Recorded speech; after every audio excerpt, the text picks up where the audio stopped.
जय जगन्नाथ श्रोता बंधु आपण माने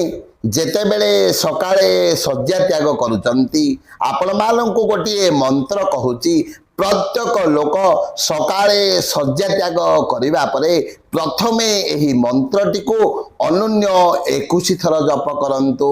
देखिबे आपणकर सही दिन आसीबाकु थिबा समस्त प्रकार विपत्ति निश्चित भाव रे दूर हेबो आपणकर समस्त प्रकार कार्य निश्चित भाव रे सफल हेबो ताहले मंत्रटी को मने रखंतु